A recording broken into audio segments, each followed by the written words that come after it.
Salut à tous, merci de rejoindre ce nouveau numéro de l'émission À l'affiche.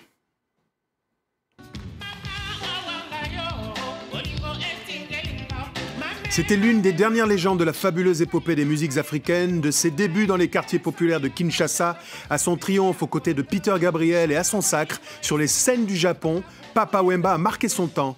L'artiste vient de disparaître à Abidjan alors qu'il se produisait dans le cadre du festival des musiques urbaines d'Anoumabo.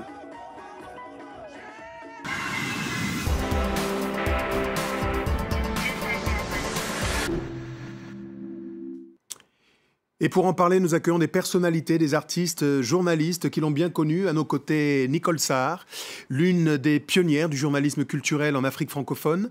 François Bensignor, journaliste et auteur d'un documentaire consacré à Papa Wemba.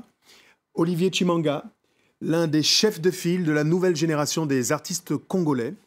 Mais c'est avec vous, Rolf Boutanganga, que j'aimerais que l'on débute cette émission. Vous êtes considéré comme l'un des plus célèbres maîtres de cérémonie de toute la saga de l'épopée des musiques congolaises. Et depuis plusieurs décennies, vous campez le décor de ces grands artistes. Vous l'avez bien connu, Papa Wemba. Sa perte est inestimable. Que représentait-il vraiment? C'était un monument, icône de la musique congolaise, musique africaine. Voilà, qui est quelqu'un d'aussi grande notoriété. Il quitte la scène musicale, arme à la main. Et quel gâchis, quelle perte.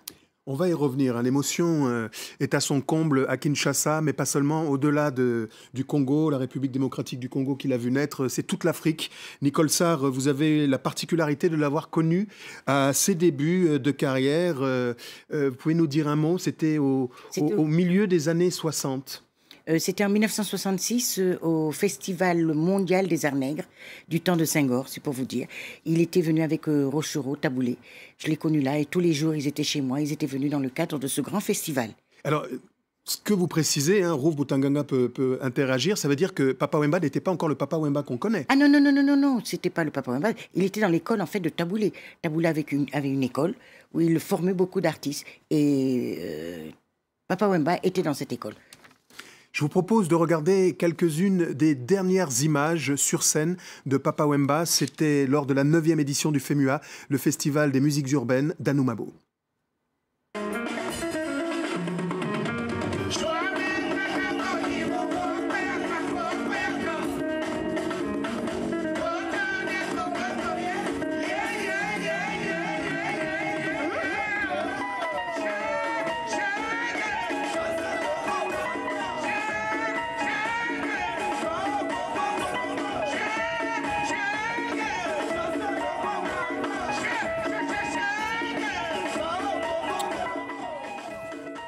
Papa Wemba, des images très émouvantes puisque ce sont les dernières de l'artiste sur scène. François Bensignor, vous êtes un journaliste depuis de très nombreuses années, spécialiste des musiques du monde. On vous doit notamment la rédaction en chef de Planète Musique, de Sans Visa. Vous avez écrit un ouvrage de référence concernant Fela et vous avez bien connu Papa Wemba. Vous avez été fasciné par cet artiste au début des années 80. C'était les soirées du Rex. Nicole Sarr, ça vous dit quelque chose? Exactement. Les soirées du Rex. Les soirées du Rex, où il a fait un carton, il a vraiment eu un succès énorme. C'est juste après le Festival mondial des Arts Nègres. Les artistes se mélangeaient, Bernard Lavillier, on a parlé de Prince récemment. Il y avait à Paris un concept qui s'appelle la Sono mondiale et vous avez été fasciné par cet artiste. Papa Wemba, d'abord, il a apporté quelque chose de tout à fait nouveau. Notamment du Congo, d'une part la sape, bien sûr, mais surtout cette voix incroyable qu'on ne connaissait absolument pas et une façon de rythmer la musique congolaise qui était tout à fait nouvelle. Alors vous décidez de lui consacrer quelques années plus tard un documentaire. Vous pouvez nous parler de cette épopée incroyable au cœur du Congo? C'était pour ses 50 ans d'âge et ses 30 ans de carrière. Papa Wemba est allé faire en fait, on l'a invité pour faire un immense festival-concert, donc pendant une semaine à Kinshasa et nous sommes allés le filmer durant ce moment absolument épique où il a été intronisé comme grand notable des Anamongo, donc des Tetela, donc de la tribu des Tetela qu'il représentait, donc avec les chefs coutumiers qui l'ont intronisé grand notable.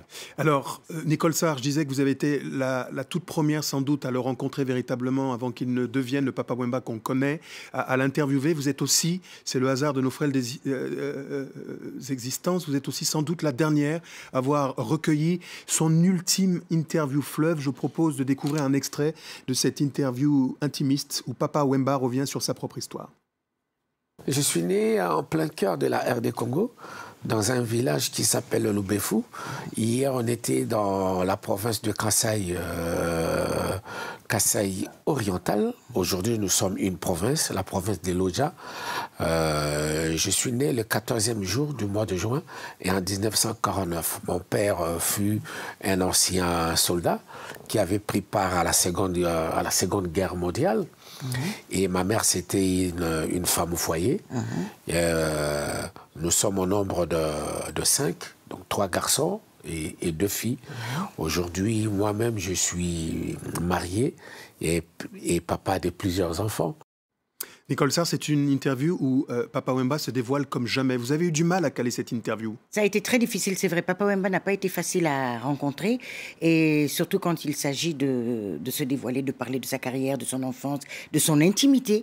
En fait, pour moi, ça a été comme un testament. Lorsque vous m'avez dit que Papa Wemba est décédé, je me suis dit, quoi, il a parlé avant de mourir. Mais avant ça, des difficultés aussi pour caler l'interview même, qui a plusieurs fois été annulée. Pourquoi ? Elle a été plusieurs fois annulée parce que Papa Wemba... il était soi-disant à l'hôpital, soi-disant. Maintenant, je sais que vraiment, il est à l'hôpital. Je croyais qu'il fuyait cette interview. Mais non, Papa Wemba était vraiment très occupé mentalement. Et voilà, il est venu finalement... Olivier Chimanga, votre modestie va beaucoup souffrir. Vous êtes le fils spirituel de Papa Wemba. Vous êtes considéré sur le continent comme l'un des plus grands guitaristes, si ce n'est le meilleur de toute sa génération. Vous avez bien connu Papa Wemba, vous avez passé des heures et des heures en studio avec lui, joué sur scène. Vous avez des projets que vous nourrissiez ensemble. Il vous a adoubé, il vous a choisi et vous connaissiez ses tics et ses manies. Et pour vous, son passage à Abidjan commençait par un signe prémonitoire qui n'était pas positif parce que vous connaissiez ses rituels. En tout cas, je présente d'abord mes condoléances à la famille biologique et à la famille artistique. Je suis très, très ému, effondré même. Je pense que moi, à sa place, je ne pouvais même pas faire ce concert. À sa place, si j'étais à sa place... Mais parlez-nous de ce rituel. Ouais, en fait, Papa Wemba... Seigneur. Rouf, il est sur très scène, ému, très ému. On le comprend. Sur scène, Papa Wemba commençait toujours par un titre a cappella. Et ce que me disait hors antenne Olivier, c'est que ce jour-là, il n'a pas joué a cappella. Il n'a pas fait a cappella. Et Papa Wemba, je le connais très bien, quand il monte sur scène pour savoir qu'il est en forme, il commence toujours par « Oh, salina non amote mara. Oh, salika kesika et petit sakanga. Oh. » Et ce jour-là, à Abidjan, Papa Wemba n'a pas fait la cappella. Et j'ai senti même par rapport à ce spectacle, j'ai senti un moment, quand j'ai écouté, je connais bien mon papa quand il est sur scène. Ça s'est senti dans sa voix qu'il n'était pas... Alors, on ne peut pas spéculer aujourd'hui, on le fera ultérieurement sur les raisons de cette disparition tragique. Il semble bien que accumulation, fatigue, maladie et peut-être manque de repos. Rouf, que lègue Papa Wemba à la postérité, mais surtout à la jeunesse africaine ? Parce qu'il est le seul qui a connu toutes les grandes familles de la rumba congolaise éternelle. C'est vrai, Papa Wemba, fanatique numéro 1 de la musique du grand Kale Kabasele Chamala, et fanatique numéro 0, disait-il, de Rochero Pascal Tabouley, a été adopté par Luambo Makiadi, l'autre grand de la musique congolaise moderne, avec lequel il a effectué un grand voyage vers les années 80 dans le label Visa 80. Il est venu en Europe pour lancer la saga, la SAP, avec la Société des ambianceurs et des personnes élégantes. D'ailleurs, vous disiez que quelques jours avant, il était parti à la rencontre à Brazzaville des sapeurs. Effectivement, après sa sortie d'hôpital, je l'ai eu au téléphone, il devait se rendre à Brazzaville pour présider un défilé des sapeurs de la place. Et après, il traversait le pôle Malébo pour rejoindre Kinshasa, la capitale, et presté quelque part, et puis il est passé à la télévision nationale. Mais moi, j'avais des signes prémonitoires qui disaient que ce monsieur méritait beaucoup de repos en guise de convalescence. Alors, Vous souhaitiez, François, souligner la double personnalité artistique, et c'est là le génie, selon vous, de Papa Wemba. En gros, pour caricaturer, il y avait un son pour les Toubabs, un son pour les Blancs, et un son pour la racine africaine, pour le ghetto, comme on dit. Oui, j'aimerais pas le réduire juste à ça, parce qu'en fait, il a réussi à faire cette transition, parce qu'il était excellent d'un côté comme de l'autre. C'est ça qui est extraordinaire, c'est qu'il avait un groupe, et surtout, c'est le fort idole, c'est lui qui a formé tous ces jeunes de Kinshasa. Il faut voir le nombre d'artistes, danseurs, chanteurs, instrumentistes qu'il a formés dans son école Molokalek. Et puis, ici, en Europe, eh bien, il a formé vraiment la crème des artistes. On peut parler éventuellement de Patrick Bébé, qui a été son chef d'orchestre récemment. Mais voilà, c'est cette aura extraordinaire qui, malheureusement, est très peu reconnue en Europe, alors qu'en Afrique, elle explose dans tout. Papa Wemba, superstar au Japon, Nicole Sarr, superstar partout, tourné avec Peter Gabriel, oui. Très peu de reconnaissance dans les médias français. Il faut aussi parler de ses qualités aussi. N'oublions pas ses qualités. C'était un homme à un très grand cœur, un homme modeste, respectueux. Papa Wemba était, à la limite, je dirais même timide, mais c'était un homme vraiment qui a beaucoup fait. Facile à joindre. L'humilité, cheville au corps. Oui. La diaspora, vous êtes, je rappelle, le secrétaire général de Seben Congo, de Congo Seben, qui est l'association des artistes congolais, qui, j'imagine, s'organise pour un certain nombre de festivités ou de célébrations de la mémoire de Papa Wemba. Vous avez dit au départ la disparition de Papa Wemba, quelle perte, parce que Papa Wemba voulait donner un peu de tonus à cette association qui regroupe la corporation des artistes musiciens congolais ici à l'extérieur. Et il voulait, avec Congo Seben, qui souffre maintenant de ces manques de prestations scéniques des artistes musiciens congolais, en région parisienne, en France, à l'extérieur, en Europe, il avait l'intention de solliciter une audience auprès des ministres français de la Culture pour qu'on puisse juguler ces fléaux de façon à ce que les artistes musiciens congolais puissent se produire normalement comme c'était l'un de ses combats. Mes dernières discussions avec Papa Wemba, c'était vraiment ça. Je travaillais peu de secrets avec Youssou N'Dour. C'était vraiment comment faire en sorte que la place de la musique africaine soit un peu plus conséquente. Mais merci. Et il appelait aussi, mais veillez si vous permettez, il appelait tous les musiciens à venir, à s'unir de façon à former un bloc pour défendre cette valeur culturelle musicale qu'est la rumba. Qui l'incarnait. Merci à tous. C'est tellement vaniteux, toujours trop court. On va finir avec Olivier Chimanga. C'est difficile, vous l'avez bien connu. Vous êtes même, dit-on, le seul capable de l'imiter vocalement. Guitaristiquement parlant, vous êtes un maître. Un hommage à Papa Shungu Wemba Diodi Presley. Jules Presley. Ekumani Bokoul, vieux Bokoul. Mais je dirais, c'est la charnière de la musique congolaise moderne. Olivier Chimanga, dans la chimangologie. Matondo Ming. Leopakani mawazo, Leopakani kowaza,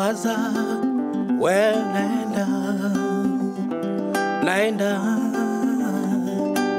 kama ile njia ya kuenda, kama ni maisha ya kufuata,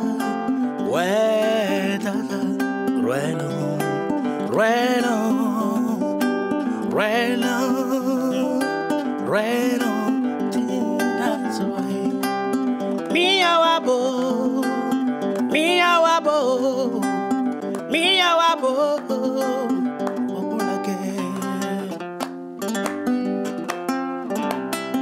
Nikamoni nina mai, bwana ya mama. Nazwaki pepo pona kendele mosala. Nakomi Abidjan, likame kweli ngayo. Nakeiye nga mwana molokai. Nakolela, chimangologie akolela, bokulake. Boyani to simbani, mama mazone, poto una. Le musée, mwana molokai.